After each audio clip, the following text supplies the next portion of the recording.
আমরা আপনাদের সাথে বুটের ঘুগনি করে দেখাবো। তো এখানে আমরা আগে থেকে বুট ভিজিয়ে রেখেছিলাম, সেগুলো প্রেসার কুকারে দিয়ে দিলাম।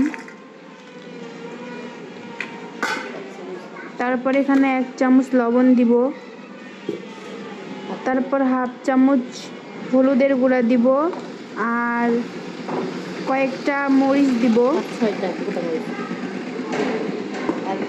তারপরে 2টা আলু আগে থেকে কেটে রেখেছিলাম, ওগুলো দিয়ে দিব। এরপর 1 কাপ পানি দিব। এখানে আমরা আরও 1 কাপ পানি দিলাম। তারপরে প্রেসার কুকারের মুখ দিয়ে প্রেসার কুকারটাকে ঢেকে দিলাম।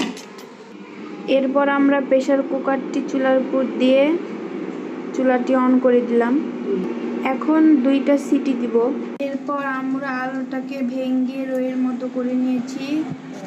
এবার আলুটা আমরা আগের ওই যে সিদ্ধ করা প্রেসার কুকারের মধ্যে দিয়ে ভালোভাবে নেড়ে নিব, বুটের সাথে ভালোভাবে মিশিয়ে নিব।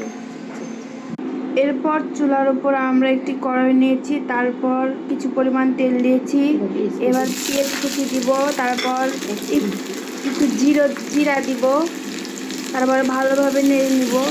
তারপরে দেখব পেঁয়াজগুলো একটু লাল লাল অবস্থায় হলে আগের বুটগুলো ঢেলে দিব। দেখুন পেঁয়াজগুলো একটু লাল লাল হয়ে এসেছে। এবার আমরা আগের বুটগুলো দিয়ে দিব।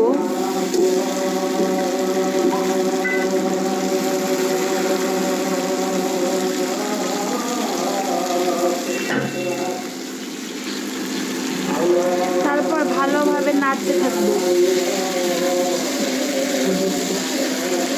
এখন 10 মিনিট নাড়ার পরে আমাদের ঘুগনিটা কত সুন্দর হয়েছে। এখন আমরা একটি পাত্রে ঘুগনিগুলো ঢেলে নিব। এই যে দেখুন হয়ে গেছে আমাদের বুটের ঘুগনি, কত সুন্দর হয়েছে দেখুন।